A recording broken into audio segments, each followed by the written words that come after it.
Welcome to my channel. ഇന്ന് നമ്മൾ പഠിക്കാൻ പോകുന്നത് SCERTയുടെ ചാപ്റ്റർ കണ്ടിന്യൂവേഷനാണ്. ഇതിന് മുന്നേ ഒരു ക്ലാസ് ഇട്ടിട്ടുണ്ടായിരുന്നു.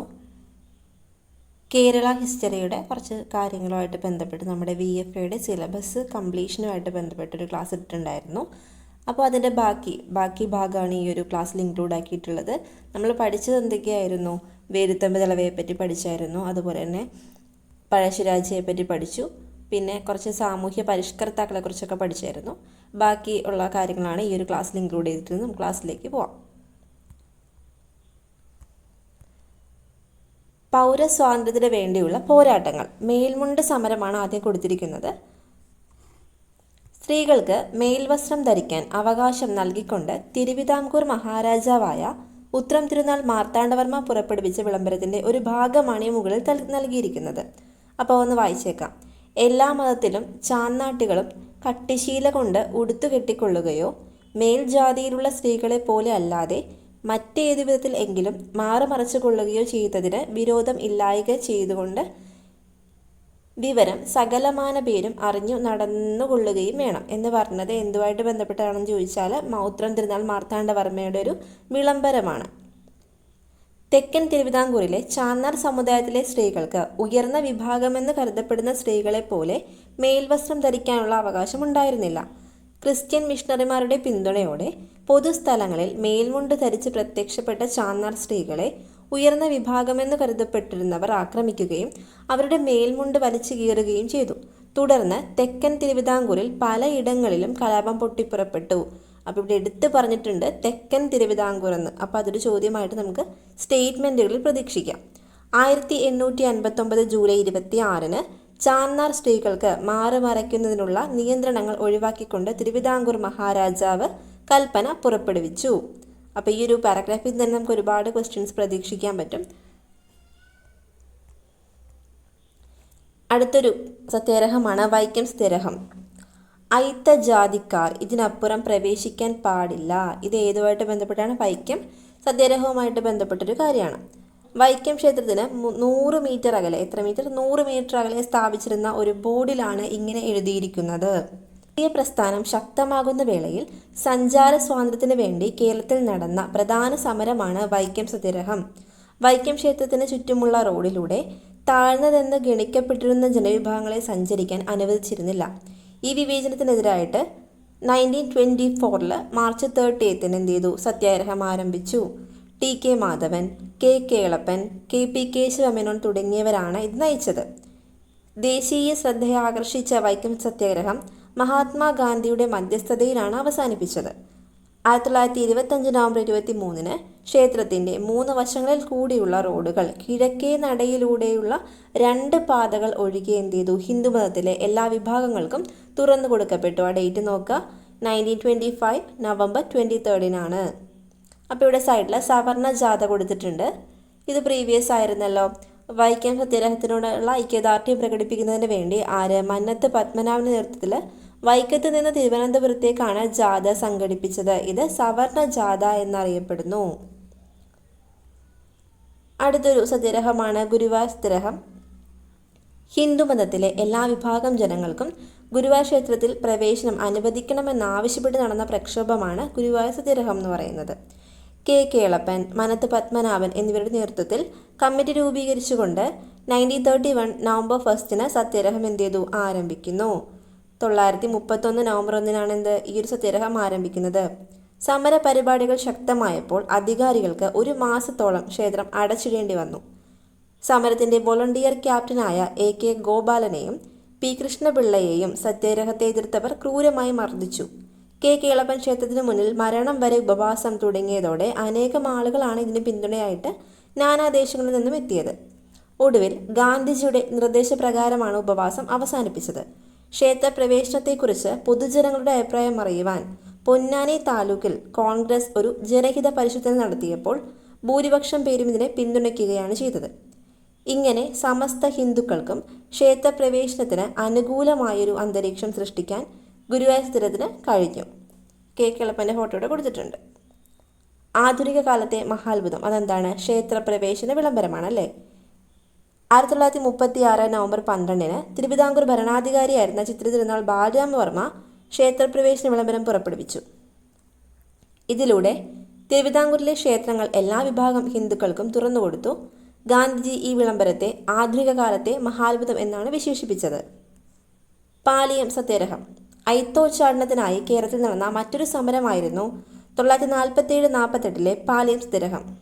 കൊച്ചിയിലെ ചേന്നമംഗലത്തെ പാലിയത്തച്ഛൻ്റെ വസതിക്ക് മുന്നിലെ റോഡിലൂടെ നടന്നുപോകാൻ അരികുവൽക്കരിക്കപ്പെട്ടിരുന്ന ജനവിഭാഗങ്ങൾക്ക് വിലക്കുണ്ടായിരുന്നു. ഈ പ്രശ്നത്തെ ചൊല്ലി രാഷ്ട്രീയ കക്ഷികളും സമുദായ സംഘടനകളും ഒത്തുചേർന്ന് നടത്തിയൊരു സമരമാണ് പാലിയം സത്യാഗ്രഹം എന്ന് പറയുന്നത്. സി കേശവൻ ഉൾപ്പെടെയുള്ളവർ നേതൃത്വം നൽകിയ സത്യാഗ്രഹത്തെ നേരിടാൻ സർക്കാർ അറസ്റ്റും മർദ്ദനമുറകളും ഉപയോഗിച്ചു. 1948 കൊച്ചിയിലെ മുഴുവൻ ക്ഷേത്രങ്ങളും ജാതിഭേദമന്യേ എല്ലാവർക്കുമായി തുറന്നുകൊടുക്കപ്പെട്ടതോടെ പാലിയം റോഡിലൂടെ സഞ്ചരിക്കുന്നതിനുള്ള നിയന്ത്രണവും ഇല്ലാതെ. അപ്പോൾ നമ്മുടെ കൊച്ചിയിലുള്ള എല്ലാ ക്ഷേത്രങ്ങളും ജാതിഭേദമന്യേ എല്ലാവർക്കും തുറന്നുകൊടുത്തൊരു വർഷം ചോദിച്ചാൽ 48ആണ്. 1948 ഇങ്ങനെ സംഭവിച്ചത്. പാലിയം റോഡിലൂടെ സഞ്ചരിക്കുന്നതിനുള്ള നിയന്ത്രണവും ഇല്ലാതായി. ദേശീയ ബോധത്തിൻ്റെ സമരജ്വാല വരിക്ക സഹചര്യ എന്ന ഗാനം ഇവിടെ കൊടുത്തിട്ടുണ്ട്. 1930 ഉപ്പ് സത്യാഗ്രഹത്തിൻ്റെ ഭാഗമായി നടന്ന ജാഥയിൽ ആലപിക്കാൻ അംഷീദ് നാരായണപിള്ള എഴുതിയ വരികളാണിവ. അപ്പോൾ ആരാണ് ഇത് എഴുതിയത്? അംഷീദ് നാരായണപിള്ള. സത്യാഗ്രഹികൾ ഗാനം ആലപിച്ചും മുദ്രാവാക്യം മുഴക്കിയും പയ്യന്നൂർ കടപ്പുറത്തേക്ക് ജാഥയായി നീങ്ങി. വഴിനീളെ ആയിരക്കണക്കിന് ജനങ്ങൾ അവർക്ക് സ്വീകരണം നൽകി. കേരളത്തിൽ ദേശീയ പ്രസ്ഥാനം എത്രമാത്രം ഊർജ്ജസ്വലമായിരുന്നു എന്ന് ഇതിൽ നിന്ന് നമുക്ക് മനസ്സിലാക്കാൻ സാധിക്കും. കേരളത്തിൽ ദേശീയ പ്രസ്ഥാനത്തിൻ്റെ വളർച്ച മലബാറിലും കൊച്ചിയിലും തിരുവിതാംകൂറിലും എങ്ങനെയായിരുന്നു എന്ന് നമുക്ക് പരിശോധിക്കാം. അപ്പോൾ നമുക്ക് ഓരോ മേഖല തിരിച്ചുള്ള ദേശീയ പ്രസ്ഥാനത്തിൻ്റെ വളർച്ചയാണ് നോക്കാനുള്ളത്. സൈഡിൽ കൊടുത്തിരിക്കുന്ന ആരുടെ ചിത്രമാണ്? Barrister G.P. പിള്ളയുടേതാണ്. അതുപോലെ C. ശങ്കരൻ നായരുടെ ചിത്രം കൊടുത്തിട്ടുണ്ട്. കേരളത്തിലേതുപോലെ തന്നെ ദേശീയ തലത്തിലും കോൺഗ്രസിൽ ശ്രദ്ധേയമായൊരു മലയാളി സാന്നിധ്യം ഉണ്ടായിരുന്നു. C. ശങ്കരൻ നായരും ബാരിസ്റ്റർ G.P. പിള്ളയുമായിരുന്നു ഇവരിൽ പ്രധാനപ്പെട്ടവർ. അപ്പോൾ മലബാറിലെ ദേശീയ പ്രസ്ഥാനത്തെക്കുറിച്ചാണ് പഠിക്കാൻ പോകുന്നത്. കേരളത്തിലെ ഇതര പ്രദേശങ്ങളെ അപേക്ഷിച്ച് മലബാറിൽ ദേശീയ പ്രസ്ഥാനം കൂടുതൽ കരുത്തുറ്റതായിരുന്നു. മലബാർ ജില്ലാ കോൺഗ്രസ് കമ്മിറ്റിയുടെ രൂപീകരണവും ഹോം റൂൾ ലീഗിൻ്റെ പ്രവർത്തനങ്ങളും ദേശീയ പ്രസ്ഥാനത്തെ ചലിപ്പിച്ചു. ഖിലാഫത്ത്, നിസ്സഹകരണ പ്രസ്ഥാനങ്ങൾക്ക് വലിയ പിന്തുണയാണ് മലബാറിലെങ്ങും ലഭിച്ചത്. സമരത്തിൻ്റെ ഭാഗമായി ജനങ്ങൾ വിദേശ നിർമ്മിത വസ്തുക്കളും കോടതികൾ, വിദ്യാലയങ്ങൾ മുതലായ സർക്കാർ സ്ഥാപനങ്ങളും ബഹിഷ്കരിച്ചു. സമരത്തിന് സ്ത്രീകളുടെയും വിദ്യാർത്ഥികളുടെയും മികച്ച പങ്കാളിത്തം ഉണ്ടായിരുന്നു.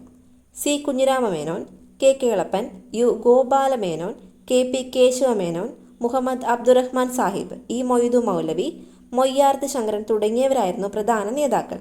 നിയമലംഘന പ്രസ്ഥാനത്തിൻ്റെ ഭാഗമായി ഗാന്ധിയുടെ നേതൃത്വത്തിൽ അഖിലേന്ത്യാ തലത്തിൽ ഉപ്പ് സത്യാഗ്രഹം നടന്നപ്പോൾ ഇതിൻ്റെ അലയൊലികൾ കേരളത്തിൽ എല്ലായിടത്തും ഉണ്ടായിരുന്നു.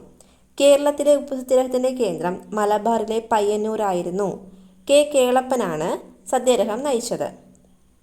കേരളത്തിൻ്റെ നാനാഭാഗങ്ങളിൽ നിന്നും സത്യാഗ്രഹികൾ പയ്യന്നൂരിലെ കടപ്പുറത്തേക്ക് എത്തിച്ചേരുകയും അതിൽ പങ്കാളികളാവുകയും ചെയ്തു.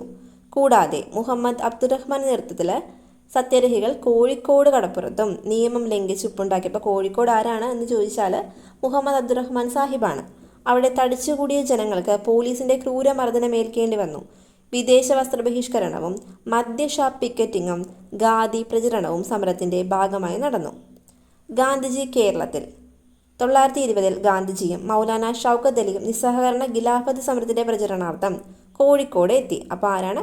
ഗാന്ധിജിയും മൗലാന ഷൗക്കത്ത് അലിയുമാണ് കോഴിക്കോട് 1920 എത്തിയത്. ഗാന്ധിജിയുടെ ആദ്യ കേരള സന്ദർശനമായിരുന്നു ഇത്. ഇന്ത്യക്കാർ വ്യത്യസ്ത മതസ്ഥരെങ്കിലും നമ്മുടെ മാതൃഭൂമിയുടെ സന്തതികളാണെന്നും നമ്മുടെ സുഖദുഃഖങ്ങൾ ഒന്നാണെന്നും പ്രശ്നങ്ങൾ ഒന്നാണെന്നും നേതാക്കൾ ഉദ്ബോധിച്ചപ്പോൾ അത്യാവേശത്തോടെയാണ് ജനങ്ങളത് സ്വീകരിച്ചത്. മലബാർ കലാപം. മലബാറിലെ ബ്രിട്ടീഷ് വിരുദ്ധ ജന്മിവിരുദ്ധ പ്രക്ഷോഭമായിരുന്നു മലബാർ കലാപം. നിസ്സഹകരണ ഖിലാഫത്ത് സമരത്തോടൊപ്പം നേരത്തെ തന്നെ മലബാറിൽ സജീവമായിരുന്ന കുടിയാൻ പ്രസ്ഥാനവും ചേർന്നപ്പോൾ അത് മലബാർ കലാപമായി പരിണമിച്ചു. 1921 ഏറനാട്, വള്ളുവനാട്, പൊന്നാനി താലൂക്കുകളിലാണ് കലാപം വ്യാപിച്ചത്. ജന്മിമാരും ഗവൺമെൻറ് ഉദ്യോഗസ്ഥരും കലാപത്തിലേർപ്പെട്ട കർഷകരും ഉൾപ്പെടെ നിരവധി പേർക്ക് ജീവഹാനി സംഭവിച്ചു. മലബാർ സ്പെഷ്യൽ പോലീസിനെയും പട്ടാളത്തെയും ഉപയോഗിച്ച് ബ്രിട്ടീഷ് ഗവൺമെൻറ് കലാപം അടിച്ചമർത്തി. മലബാർ കലാപത്തിന് നേതൃത്വം നൽകിയവരിൽ പ്രമുഖരായിരുന്നു അലി മുസലിയാർ, വാര്യംകുന്നത്ത് കുഞ്ഞഹമ്മദ് ഹാജി, MP നാരായണ മേനോൻ എന്നിവർ. വാഗൺ കൂട്ടക്കൊലയെക്കുറിച്ച് കൊടുത്തിട്ടുണ്ട്. മലബാർ കലാപകാലത്തുണ്ടായ ദാരുണ സംഭവമാണ് വാഗൺ കൂട്ടക്കൊല. ബ്രിട്ടീഷ് പോലീസ് ഓഫീസർ ഹിച്ച്കോക്കിൻ്റെ മേൽനോട്ടത്തിൽ, അപ്പോൾ ആരുടെ മേൽനോട്ടത്തിലാണ്? ഹിച്ച്കോക്കിൻ്റെ മേൽനോട്ടത്തിൽ 100ഓളം തടവുകാരെ തിരൂരിൽ നിന്നും മലബാറിന് പുറത്തുള്ള ജയിലുകളിലേക്ക് കൊണ്ടുപോകാൻ കാറ്റും വെളിച്ചവും കടക്കാത്ത ചരക്ക് തീവണ്ടിയിൽ കയറ്റി. യാത്രാമധ്യേ ശ്വസിക്കാൻ വായുവോ കുടിക്കാൻ ഒരിറ്റ് വെള്ളമോ കിട്ടാതെ ബോഗിയിൽ വെച്ച് പകുതിയിലധികം പേരും മരണപ്പെട്ടു. ഈ ഒരു സംഭവമാണ് വാഗൺ കൂട്ടക്കൊല എന്ന് പറയുന്നത്. തിരൂരങ്ങാടി പൂക്കോട്ടൂർ പാണ്ടിക്കാട് സംഘർഷങ്ങൾ, അതെന്താണ്? നമുക്ക് ഫെമിലിയർ അല്ലാത്തൊരു കാര്യമാണിത്, അതൊന്ന് നോക്കാം. പൂക്കോട്ടൂരിലെ ഖിലാഫത്ത് കമ്മിറ്റി സെക്രട്ടറി ആയിരുന്ന വടക്കേ വീട്ടിൽ മുഹമ്മദിനെ മോഷണക്കുറ്റം ചുമത്തി അറസ്റ്റ് ചെയ്യാൻ ബ്രിട്ടീഷ് പോലീസ് ശ്രമിച്ചു. ഇതിനെ തുടർന്ന് ആദ്യം തിരൂരങ്ങാടിയിലും പിന്നീട് പൂക്കോട്ടൂരിലും പാണ്ടിക്കാട്ടിലും, അപ്പോൾ ഇതൊരു പുതിയ സ്ഥലമാണ് അല്ലേ, പാണ്ടിക്കാട്ടിലും ബ്രിട്ടീഷ് പോലീസും ജനങ്ങളും തമ്മിൽ ഏറ്റുമുട്ടലുണ്ടായി. മലബാർ കലാപകാലത്ത് നടന്ന പ്രധാന സംഭവമായിരുന്നു ഇവ. ക്വിറ്റ് ഇന്ത്യ സമരം 1942 ഓഗസ്റ്റ് 9 അഖിലേന്ത്യാ വ്യാപകമായി ആരംഭിച്ച ക്വിറ്റ് ഇന്ത്യ സമരത്തെ തുടർന്ന് ഗാന്ധിജി അടക്കമുള്ള പ്രമുഖ നേതാക്കൾ അറസ്റ്റ് ചെയ്യപ്പെട്ടു. അതുകൊണ്ട് തന്നെ മറ്റ് ഗാന്ധിയൻ സമരങ്ങളിൽ നിന്ന് വിഭിന്നമായി അക്രമ സ്വഭാവത്തോടെയുള്ള സമരമായിട്ട് ക്വിറ്റ് ഇന്ത്യ സമരം മാറി. കേരളത്തിൽ മലബാർ, കൊച്ചി, തിരുവിതാംകൂർ മേഖലകളിൽ സ്ത്രീകളും വിദ്യാർത്ഥികളും അടക്കമുള്ള ജനവിഭാഗങ്ങൾ സമരത്തിൽ സജീവമായിട്ട് പങ്കെടുത്തു. ഇതിന്റെ ഭാഗമായി നടന്ന സംഭവമാണത് കീഴരിയൂർ ബോംബ് കേസ്. അതൊക്കെ നമ്മൾ പഠിക്കുന്നതാണ്. കീഴരിയൂർ ബോംബ് കേസ് ഇതുമായിട്ട് ബന്ധപ്പെട്ടാണ്, ക്വിറ്റ് ഇന്ത്യ സമരവുമായിട്ട് ബന്ധപ്പെട്ടതാണ്. അപ്പോൾ എന്താണെന്ന് നോക്കാം. ക്വിറ്റ് ഇന്ത്യ സമരകാലത്ത് കോഴിക്കോട് ജില്ലയിലെ കൊയിലാണ്ടിക്കടുത്തുള്ള കീഴരിയൂരിൽ വെച്ച് ഒരു വിഭാഗം സമരക്കാർ ബോംബ് നിർമ്മിച്ചു. വിവിധയിടങ്ങളിൽ ആളപായമില്ലാതെ ബോംബ് പൊട്ടിച്ച് ബ്രിട്ടീഷുകാരെ ഭയപ്പെടുത്തുകയായിരുന്നു ഇവരുടെ ലക്ഷ്യം. 1942 നവംബർ 17 ബ്രിട്ടീഷുകാരെ വിറപ്പിച്ച സ്ഫോടനങ്ങൾ നടന്നത്. അപ്പോൾ 42 നവംബർ 17 ഇതാണ് വിധ്വംസക ദിനമായിട്ടൊക്കെ ആചരിക്കുന്നത്, നവംബർ 17.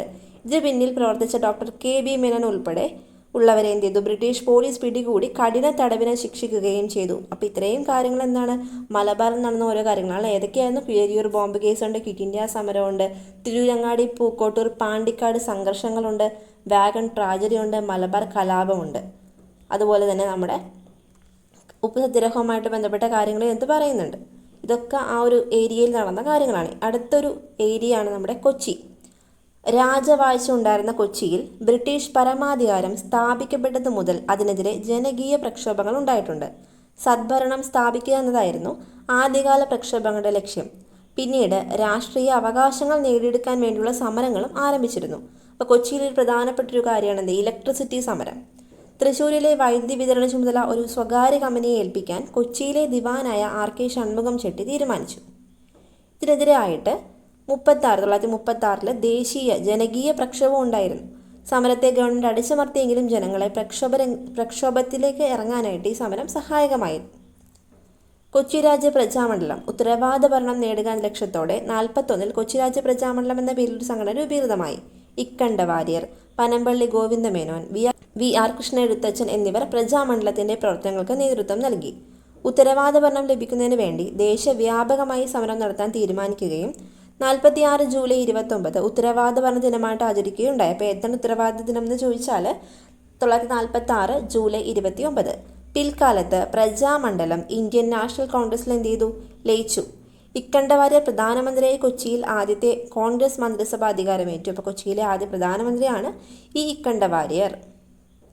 തിരുവിതാംകൂറിൽ എന്താണെന്ന് നോക്കാം. തിരുവിതാംകൂറിൽ ജനങ്ങളുടെ രാഷ്ട്രീയ ബോധത്തെ തട്ടിയുണർത്തിയ ആദ്യകാല പ്രക്ഷോഭങ്ങളായിരുന്നു മലയാളി മെമ്മോറിയലും ഈഴവ മെമ്മോറിയലും. അപ്പോൾ ഇതിൻ്റെ സൈഡിൽ കൊടുത്തിരിക്കുന്നത് കണ്ടോ? നിവർത്തനം എന്താണ്? സിവിൽ നിയമലംഘനത്തിൽ നിന്നും നിസ്സഹകരണത്തിൽ നിന്നും വേർതിരിച്ച് കാണിക്കാനാണ് പ്രക്ഷോഭത്തെ നിവർത്തനം എന്ന് വിശേഷിപ്പിച്ചത്. അപ്പോൾ സിവിൽ നിയമലംഘനത്തിൽ നിന്നും അതുപോലെ തന്നെ നിസ്സഹകരണത്തിൽ നിന്നും വേർതിരിച്ച് കാണിക്കാൻ വേണ്ടിയിട്ടാണ് എന്ത് പറഞ്ഞത്? നിവർത്തനം എന്ന് പറഞ്ഞത്. ഈ പേര് നൽകിയത് ആരാണ്? IC ചാക്കോ ആണ്. IC ചാക്കോ ഒരു ഭാഷാ പണ്ഡിതനാണ് കേട്ടോ. IC ചാക്കോ ഭാഷാ പണ്ഡിതനാണ്. മലയാളി മെമ്മോറിയൽ നമുക്ക് നോക്കാം. തിരുവിതാംകൂറിലെ സർക്കാർ ജോലികളിൽ തിരുവിതാംകൂറുകാർക്ക് മതിയായ പ്രാതിനിധ്യം വേണമെന്ന ആവശ്യമാണ് ഈ മലയാളി മെമ്മോറിയൽ എന്ത് ചെയ്തത്? കൊണ്ടുവന്നത്. 1891 ജനുവരി 1 ഈ ആവശ്യം ഉന്നയിച്ച് ജനങ്ങൾ ഒപ്പിട്ട നിവേദനം മഹാരാജാവിന് സമർപ്പിച്ചു. നേതൃത്വം നൽകിയതാരാണ്? GP പിള്ളയാണ്. മലയാളി മെമ്മോറിയൽ സമർപ്പിച്ച ആർക്കായിരുന്നു? നമ്മൾ ഈ രാജാക്കന്മാരെ പഠിച്ചിട്ടുണ്ടായിരുന്നു. ശ്രീമൂലം തിരുനാളിനാണെന്ന് പഠിച്ചിട്ടുണ്ടായിരുന്നു. മലയാളി മെമ്മോറിയൽ ആർക്കാണ്? ശ്രീമൂലം തിരുനാളിന് സമർപ്പിച്ച വർഷമാണ് 1891 ജനുവരി 1. ഈഴവ മെമ്മോറിയൽ നോക്കാം. സർക്കാർ സർവീസിൽ ഈഴവ സമുദായത്തിന് മതിയായ പ്രാതിനിധ്യം നൽകണമെന്ന ആവശ്യവുമായിട്ട് ബന്ധപ്പെട്ട് 1896 സെപ്റ്റംബർ 3 ഈഴവ സമുദായ അംഗങ്ങൾ ഒപ്പിട്ട നിവേദനം മഹാരാജാവിന് സമർപ്പിച്ചു. നേതൃത്വം കൊടുത്ത ആരാണ്? ഡോക്ടർ പി പൽപ്പുവാണ്. മലയാളം മെമ്മോറിയൽ ആരാണ്? GB പിള്ളയും. ഈഴവ മെമ്മോറിയൽ ആരാണ്? ഡോക്ടർ ബി പൽപ്പുവാണ്. ഇനിയാണ് നിവർത്തന പ്രക്ഷോഭം. നിവർത്തന എന്ന വാക്ക് ആരുടെയെന്ന് പറഞ്ഞു? IC ചാക്കോയാണ്. തിരുവിതാംകൂറിൽ നടന്ന ശക്തമായ ഒരു രാഷ്ട്രീയ പ്രക്ഷോഭമായിരുന്നു 32-ലെ നിവർത്തന പ്രക്ഷോഭം. ക്രിസ്ത്യൻ, മുസ്ലിം, ഈഴവ വിഭാഗക്കാർ രാഷ്ട്രീയ സമിതി രൂപീകരിച്ച് സംയുക്തമായാണ് പ്രക്ഷോഭം നയിച്ചത്.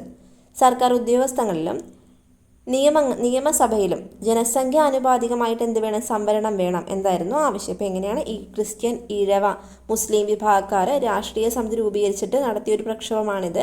സർക്കാർ ഉദ്യോഗസ്ഥങ്ങളും നിയമസഭയിലും ജനസംഖ്യ അനുപാതമായിട്ട് എന്ത് വേണം? സംവരണം വേണം എന്നായിരുന്നു ഇവരുടെ ആവശ്യം. C Keshavan, NV Joseph, PK Kunju എന്നിവർ നേതൃത്വം നൽകി. തിരുവിതാംകൂറിൽ ഉത്തരവാദഭരണത്തിന് വേണ്ടിയുള്ള പ്രവർത്തനങ്ങൾ നടന്നത് തിരുവിതാംകൂർ സ്റ്റേറ്റ് കോൺഗ്രസിന്റെ ആഭിമുഖ്യത്തിലായിരുന്നു. പട്ടം താണുപിള്ളയായിരുന്നു തിരുവിതാംകൂർ സ്റ്റേറ്റ് കോൺഗ്രസിന്റെ ആദ്യ പ്രസിഡന്റ്. നിവേദനങ്ങളിലൂടെയും പ്രത്യക്ഷ സമരപരിപാടികളിലൂടെയും ഇവർ പ്രക്ഷോഭ പ്രവർത്തനങ്ങൾ ആസൂത്രണം ചെയ്തു. സ്വദേശാഭിമാനി പത്രം. വക്കം അബ്ദുൽ ഖാദർ മൗലവിയുടെ ഉടമസ്ഥതയിൽ ഉണ്ടായിരുന്ന സ്വദേശാഭിമാനി പത്രത്തിന്റെ പത്രാധിപരായിരുന്നു K രാമകൃഷ്ണപിള്ള. സർക്കാരിന്റെ തെറ്റായ നയങ്ങളെയും അഴിമതികളെയും പത്രത്തിലൂടെ അദ്ദേഹം തുറന്നടിച്ചെഴുതിയിരുന്നു. തിരുവിതാംകൂർ ദിവാനായിരുന്ന P രാജഗോപാലാചാരിയെ നിശിതമായി വിമർശിച്ചുകൊണ്ട് ഒരു ലേഖന പരമ്പര അദ്ദേഹം പ്രസിദ്ധപ്പെടുത്തി. ഇതിനെ തുടർന്ന് രാമകൃഷ്ണപിള്ളയെ എന്ത് ചെയ്തു? തിരുവിതാംകൂറിൽ നിന്ന് നാട് കടത്തുകയും സ്വദേശാഭിമാനി പത്രം നിരോധിക്കുകയും ചെയ്തു. അപ്പോൾ അദ്ദേഹം എന്ന് പറഞ്ഞാൽ വളരെ തുറന്നടിച്ചെഴുതുന്ന ഒരു സ്വഭാവക്കാരനായിരുന്നു. അതുകൊണ്ട് തന്നെ P രാജഗോപാലാചാരിയെ ജാരഗോപാലാചാരി എന്ന് പറഞ്ഞിട്ട് എന്ത് ചെയ്തു? ആ ഒരു പത്രത്തിൽ എഴുതി. അത് വലിയ വാർത്തയായി. പിന്നീട് ഇദ്ദേഹത്തെ നാട് കടത്തുകയൊക്കെ ചെയ്തിരുന്നു. അടുത്തൊരു കാര്യമാണ് Congress socialist party. Congress socialist party socialist ആശയങ്ങളിൽ തൽപരരായ കോൺഗ്രസ് പ്രവർത്തകർ 1934-ൽ K കേളപ്പൻ്റെ അധ്യക്ഷതയിൽ കോഴിക്കോട് വെച്ച് യോഗം ചേർന്നു. ഇന്ത്യൻ നാഷണൽ കോൺഗ്രസിനുള്ളിൽ ഒരു കോൺഗ്രസ് സോഷ്യലിസ്റ്റ് പാർട്ടി രൂപീകരിക്കാൻ അവർ തീരുമാനിച്ചു. P കൃഷ്ണപിള്ള, EMS ആണ്, EM ശങ്കര നമ്പൂതിരിപ്പാട്, EMS, അതുപോലെ AK ഗോപാലൻ എന്നിവരാണ് ഈ വിഭാഗത്തെ നയിച്ചത്. ആരൊക്കെയാണ് കോൺഗ്രസ് സോഷ്യലിസ്റ്റ് പാർട്ടി രൂപീകരിപ്പിച്ചത്? ആരൊക്കെയാണ്? P കൃഷ്ണപിള്ളയുണ്ട്, EMS ഉണ്ട്, AKG ഉണ്ട്. കോൺഗ്രസ് സോഷ്യലിസ്റ്റ് പാർട്ടിയുടെ നേതൃത്വത്തിൽ നിരവധി കർഷക സമരങ്ങൾ കേരളത്തിൽ ഉണ്ടായിട്ടുണ്ട്. അപ്പം എന്തൊക്കെയാണ് ഈ കർഷക സമരങ്ങളെന്ന് നോക്കാം. പുന്നപ്ര വയലാർ സമരം. തിരുവിതാംകൂർ ദിവാനായിരുന്ന CP രാമസ്വാമിയരുടെ സ്വേച്ഛാധിപത്യ ഭരണത്തിനെതിരെയും ഉത്തരവാദ ഭരണം സ്ഥാപിക്കുന്നതിന് വേണ്ടിയുമായിരുന്നു ഈ സമരം. ആലപ്പുഴയിലെ പുന്നപ്രയിലും വയലാറിലും നടന്ന സമരമായതിനാൽ ഇതെന്തെന്നറിയപ്പെടുന്നു? പുന്നപ്ര വയലാർ സമരം എന്നറിയപ്പെടുന്നു. 1946-ൽ കർഷകരും തൊഴിലാളികളും ചേർന്ന് കമ്മ്യൂണിസ്റ്റ് പാർട്ടിയുടെ നേതൃത്വത്തിലാണ് ഈ സമരം നടത്തിയത്. ഇതിൻ്റെ ഒരു മുദ്രാവാക്യം ഉണ്ടായിരുന്നല്ലോ, അമേരിക്കൻ മോഡൽ അറബിക്കടലിൽ. ഇതിൻ്റെ സ്മാരകം എവിടെയാണ്? കളർ കോഡാണ് കേട്ടോ, കളർ കോഡ്. അതുപോലെ തന്നെ ഇതുമായിട്ട് ബന്ധപ്പെട്ട് തകഴി എഴുതിയ നോവലാണ് തലയോട്. ഇതൊക്കെ ഒന്ന് ഓർത്തു വെച്ചേക്കുക. നമുക്കിനി കുറച്ച് സ്ത്രീകളെ പഠിക്കാം. സ്വന്തത്തിലേക്കുള്ള സ്ത്രീ മുന്നേറ്റം എന്ന് പറഞ്ഞു കൊടുത്തിട്ടുണ്ട്. നമുക്ക് കുറച്ച് ഫെമിലിയർ അല്ലാത്ത കുറച്ച് വ്യക്തികളാണ് ഇനിയുള്ളത്. ലോകത്തിലെ ഏറ്റവും ദരിദ്ര രാഷ്ട്രങ്ങളിലൊന്നാണ് നമ്മുടെ മാതൃഭൂമി. ഇവിടെ 100 പേരിൽ 3-4 പേർക്ക് മാത്രമാണ് വയറു നിറയെ ഭക്ഷണം കഴിക്കാനുള്ളത്, വസ്ത്രം ധരിക്കാനുള്ളത്. സൂക്ഷ്മമായി പരിശോധിച്ചാൽ അതിന് പോലും നമുക്ക് വകയില്ല. ഇത് മനസ്സിലാക്കുന്നവരാണ് നിങ്ങളെങ്കിൽ പട്ടിണിക്കാരെയും മുഴുപട്ടിണിക്കാരെയും സഹായിക്കാൻ അധികമെന്ന് തോന്നുന്നതിൽ ഒരു പങ്ക് എന്നെ ഏൽപ്പിക്കുക. അത് ഞാൻ വസ്ത്രമായും ഭക്ഷണമായും മാറ്റി എത്തേണ്ട കൈകളിലേക്കും വായിലേക്കും എത്തിക്കും. ഇങ്ങനെയൊക്കെ പറഞ്ഞ് എന്ത് ചെയ്തു? ഗാന്ധിജി പറഞ്ഞപ്പോൾ ഒരു പെൺകുട്ടി എന്ത് ചെയ്തു? ഗാന്ധിജിയുടെ അരികിലേക്ക് ഓടിയെത്തി. എന്നിട്ട് എന്ത് ചെയ്തു? സ്വർണ്ണവളകളും കമ്മലും ഊരി നീട്ടി പിടിച്ചിട്ട് പറഞ്ഞു അവളെ സ്വീകരിക്കണം എന്നൊക്കെ എന്ത് ചെയ്തു? പറഞ്ഞു. ആ പെൺകുട്ടിയാണ് ഏത്? കൗമുദി ടീച്ചർ. ഇതാണ് കൗമുദി ടീച്ചർ. മേൽപ്പറഞ്ഞ ചരിത്ര സംഭവം വായിച്ചല്ലോ. ജീവിതത്തിൽ പിന്നെ ഒരിക്കലും ആഭരണം ധരിക്കാതെ ഖാദി മാത്രം ധരിച്ച ലളിത ജീവിതം നയിച്ച വ്യക്തിയായിരുന്നു കൗമുദി ടീച്ചർ. അപ്പോൾ ഇങ്ങനെയുള്ള ഒരു സ്ത്രീ പ്രാതിനിധ്യം ഉണ്ടായിരുന്ന ഒരു കാലഘട്ടം ഉണ്ടായിരുന്നു. അപ്പോൾ നമുക്ക് സ്ത്രീകൾ ഏതൊക്കെ സ്ത്രീകളാണ് സ്വാതന്ത്ര്യ സമരത്തിൻ്റെ ഭാഗമായിട്ട് വന്നിട്ടുള്ളതെന്ന് നോക്കാം. നിസ്സഹകരണം, നിയമലംഘനം തുടങ്ങിയ സമരങ്ങളിലൂടെ ഇന്ത്യയിൽ ദേശീയ പ്രസ്ഥാനം കരുത്താർജിച്ച സമയത്ത് കേരളത്തിലും സ്ത്രീകളുടെ സജീവ പങ്കാളിത്തം ഉണ്ടായിരുന്നു. ഗാന്ധിജിയുടെ സന്ദേശം ഉൾക്കൊണ്ട് ഉപ്പു നിർമ്മാണം, വിദേശ വസ്ത്ര ബഹിഷ്കരണം, ഖാദി വസ്ത്രങ്ങൾ നെയ്തെടുത്ത് ഉപയോഗിക്കുന്ന പ്രവർത്തനങ്ങൾ എന്നിവയിൽ സ്ത്രീകൾ സജീവമായി. തോച്ചാടന, ഹരിജനോദ്ധാരണ പ്രവർത്തനങ്ങളിലും ശ്രദ്ധേയമായ സ്ത്രീ പങ്കാളിത്തം ഉണ്ടായിരുന്നു. സമരങ്ങളുടെ ഭാഗമായി ഒട്ടേറെ സ്ത്രീകൾ ജയിൽവാസം അനുഭവിച്ചിട്ടുണ്ട്. മലബാറിൽ AV കുട്ടിമാളു അമ്മയും അമ്മു സ്വാമിനാഥനും തിരുവിതാംകൂറിൽ അക്കമ്മ ചെറിയാൻ, ആനി മസ്ലിൻ തുടങ്ങിയവരും ഇക്കാലയളവിൽ ദേശീയ പ്രക്ഷോഭങ്ങൾക്ക് നേതൃത്വം നൽകിയവരാണ്. ഇവരൊക്കെ നമുക്ക് ഫെമിലിയർ ആണല്ലോ. ഇവരുടെ ചിത്രങ്ങളിൽ കൊടുത്തിട്ടുണ്ട്. ഇത് നമുക്ക് അറിയില്ലാത്ത 2-3 പേരുണ്ട് നോക്കാം. സി കുഞ്ഞിക്കാവമ്മ, ഇത് പുതിയൊരു വ്യക്തിയാണ്. ഇതൊക്കെ ഇനി വരുന്ന PSC ക്വസ്റ്റ്യൻ പേപ്പർ നമുക്ക് കാണാൻ സാധിക്കും. ആരാണെന്ന് നോക്കാം. സി കുഞ്ഞിക്കാവമ്മ. ഗാന്ധിജി ആദ്യമായി കേരളം സന്ദർശിച്ചപ്പോൾ സ്വർണ്ണ നൂലിൽ കോർത്തൊരു തുളസിമാല മകനെ കൊണ്ട് ഗാന്ധിജിയുടെ കഴുത്തിൽ അണിയിച്ചു.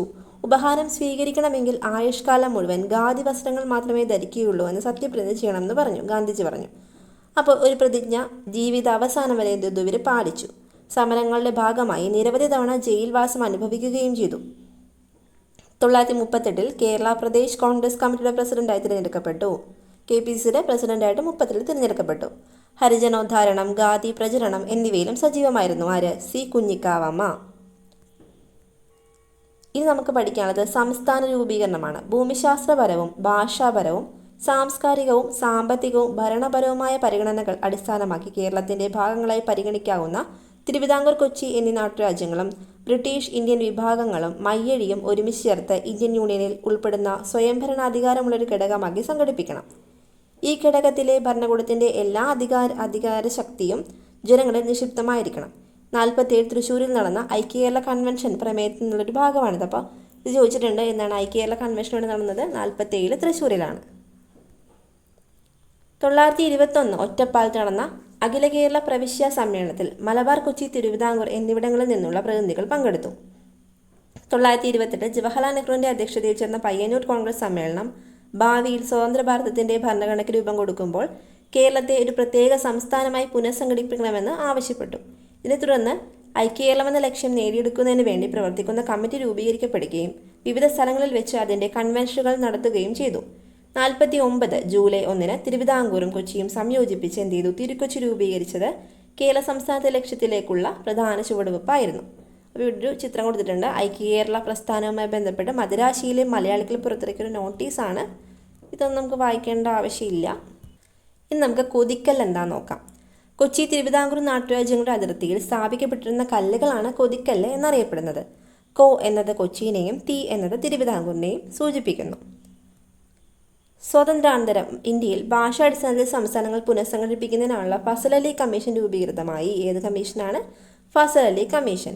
കമ്മീഷന്റെ ശുപാർശ പ്രകാരം മലബാറിനെയും തിരുക്കൊച്ചിയെയും സംയോജിപ്പിച്ചുകൊണ്ട് 1956 നവംബർ 1 കേരള സംസ്ഥാനം എന്ത് ചെയ്തു? നിലവിൽ വന്നു. തിരുവിതാംകൂറിന്റെ ഭാഗമായിരുന്ന തോവാള, അഗസ്തീശ്വരം, കൽക്കുളം, വിളവൻകോട് എന്നീ താലൂക്കുകൾ മദിരാശി സംസ്ഥാനത്തോട്, അതായത് തമിഴ്നാടിനോട് ചേർത്തു. തെക്കൻ കർണാടകത്തിൻ്റെ ഭാഗമെന്ന കാസർഗോഡ് എന്ത് ചെയ്തു? നമ്മുടെ കേരളത്തോട് ചേർക്കപ്പെട്ടു. ഇങ്ങനെയാണ് ഇതിൻ്റെ ഒരു പുനഃസംഘടന ഉണ്ടായിരിക്കുന്നത്. 1957 ഫെബ്രുവരി മാർച്ച് മാസങ്ങളിൽ 1957 പൊതുതെരഞ്ഞെടുപ്പ് നടക്കുകയും 1957 ഏപ്രിൽ 5 EMS നമ്പൂതിരിപ്പാടിൻ്റെ നേതൃത്വത്തിലുള്ള ആദ്യ മന്ത്രിസഭ കേരളത്തിൽ അധികാരമേൽക്കുകയും ചെയ്തു. അപ്പോൾ ഇതാണ് നമ്മുടെ ഐക്യകേരളവും അതിനുശേഷമുള്ള രാഷ്ട്രീയ ചരിത്രവും പിന്നെ നമ്മുടെ ദേശീയ പ്രസ്ഥാനങ്ങളും എല്ലാം കൂടി ഇൻക്ലൂഡ് ചെയ്തിരുന്ന ചാപ്റ്റർ ഇവിടെ തീർന്നിരിക്കുകയാണ്. ഇതോടുകൂടി നമ്മുടെ BFAക്ക് ആവശ്യമായിട്ടുള്ള കേരള ഹിസ്റ്ററിയുടെ കംപ്ലീറ്റ് ടോപ്പിക്കും തീർന്നിരിക്കുന്നു. അപ്പോൾ ക്ലാസ്സുകൾ ഇഷ്ടപ്പെടുന്നുണ്ടെങ്കിൽ ഉറപ്പായിട്ടും ലൈക്ക് ചെയ്യണം. അതുതന്നെ നിങ്ങളുടെ PSC പഠിക്കുന്ന സുഹൃത്തുക്കൾക്കൊന്ന് ഷെയർ ചെയ്ത് കൊടുക്കുക. സബ്സ്ക്രൈബ് ചെയ്യാതെ കാണുന്നവർ സബ്സ്ക്രൈബ് ഉറപ്പായിട്ടും ചെയ്യുക. അപ്പോൾ അടുത്തൊരു ക്ലാസ്സുമായിട്ട് കാണാം. Thank you.